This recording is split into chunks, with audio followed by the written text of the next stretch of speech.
Halo Happy Investor, kembali lagi dengan NH Korindo Sekuritas. Hari ini Kamis 19 Januari 2023, seperti biasa akan memaparkan market update dan juga rekomendasi saham.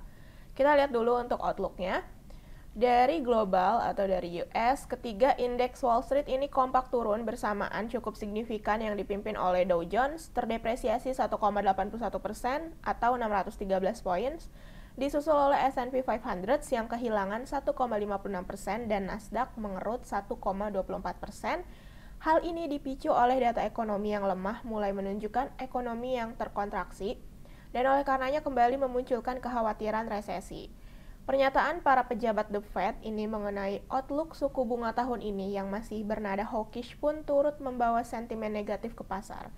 Data ekonomi Amerika Serikat menunjukkan retail sales dan tingkat inflasi di harga produsen turun melebihi ekspektasi di bulan Desember, sementara produksi di pabrikan Amerika Serikat dan jumlah produk di bulan November ini turut melambat di bawah perkiraan. Laporan keuangan perusahaan yang mulai bermunculan turut menyumbang sentimen yang beragam kepada atmosfer market.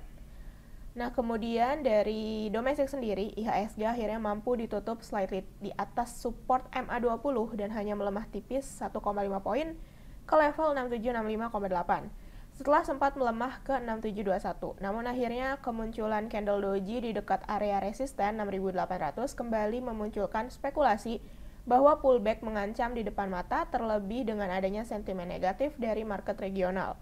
Hari ini para pelaku pasar akan mencermati keputusan RDGBI yang ditengarai akan menaikkan suku bunga acuan sebesar 25 basis point.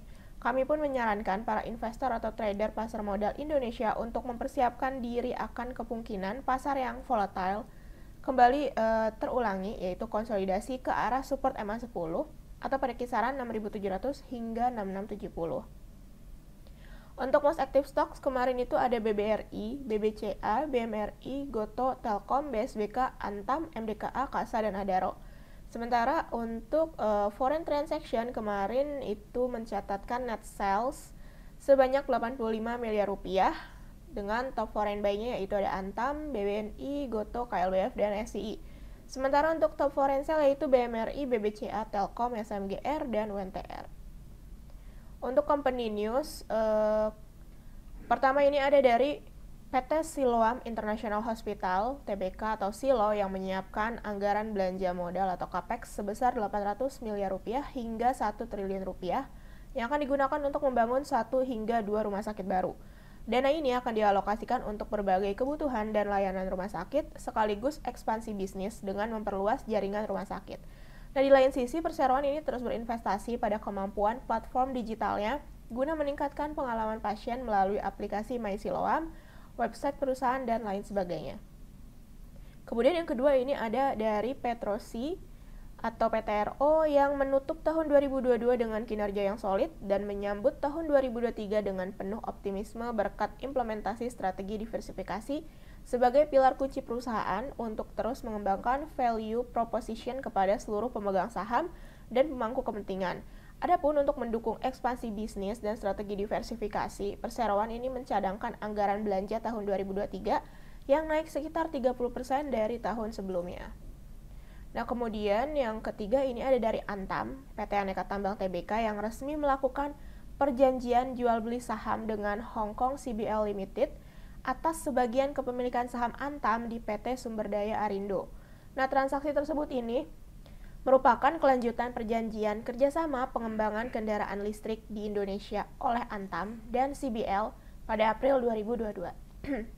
Nah, dalam proyek pengembangan EV battery ini, Antam melalui Sumberdaya Arindo akan melakukan aktivitas pertambangan biji nikel. Nah, adapun entitas memiliki wilayah izin usaha pertambangan di Halmahera Timur, Maluku Utara. Kemudian untuk domestic and global news dari Indonesia sendiri, Indonesia diproyeksi akan menjadi 3 besar produsen baterai listrik dunia pada 2027.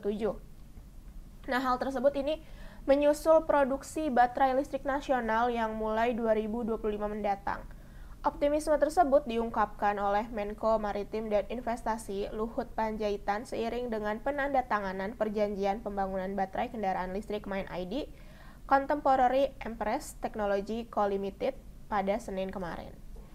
Nah, kemudian dari globalnya sendiri, ini ada dari bursa saham Eropa yang tampak datar, merespon keluarnya data ekonomi tingkat inflasi bulan Desember di beberapa negara Eropa yang tampaknya belum begitu menunjukkan perbaikan berarti. Nah, UK CPI ini masih berada di level 2 digit 10,5% secara year on year, walaupun lebih rendah dari bulan sebelumnya 10,7%. Namun secara bulanan masih bertumbuh 0,4% dari bulan November. Sementara angka CPI zona Eropa di bulan Desember ini dinilai inline dengan turun ke angka 9,2% secara year on year dari 10,1% di bulan November. Walau angka-angka ini masih tergolong tinggi, namun penurunan secara tahunan mulai terlihat dan hal ini kembali mendorong narasi bahwa tingkat inflasi di negara barat telah melewati puncak tertingginya dan oleh karenanya bank sentral mereka akan mampu mengurangi laju tingkat kenaikan suku bunga. Kemudian kita lanjut untuk Global and Domestic Economic Calendar. Hari ini patut dicermati ada dari Bank Indonesia yang akan menyampaikan apakah suku bunga naik atau tidak. Kemudian sisanya ini rata-rata dari US. Kita lanjut, ada corporate calendar. Untuk hari ini Kamis, baik RUPS maupun cum dividen tidak ada.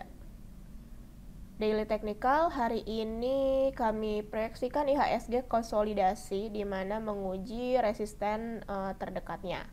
Support terdekat yaitu di 6760, kemudian resisten terdekat ini pada kisaran 6800 hingga 6825. Adapun advice dari kami untuk perdagangan hari ini bisa hold atau bisa set untuk trailing stopnya. Untuk rekomendasi saham yang pertama, ini ada dari Hoki, PT Buyung Putra Sembada Tbk, di mana rekomendasi kami hari ini spekulatif buy, target terdekatnya ini pada kisaran 110 hingga 111. Adapun stop lossnya yaitu di level 95. Yang kedua ini ada dari BRPT, di mana rekomendasi kami hari ini itu buy, target terdekatnya ini pada kisaran 900 hingga 920, sementara stop loss di 815. Kemudian ada Mika, rekomendasi kami hari ini spekulatif buy, target terdekatnya yaitu di 3.200 dan stop loss di 2920. Kemudian ada YNKP, untuk rekomendasi kami hari ini yaitu buy, di mana target terdekatnya di 9.200, kemudian ada stop loss di 8.600. Kemudian ada Pegas, untuk rekomendasi kami hari ini buy, target terdekatnya ini di 1650, kemudian stop loss di 1530. Oke, sekian paparan hari ini, terima kasih.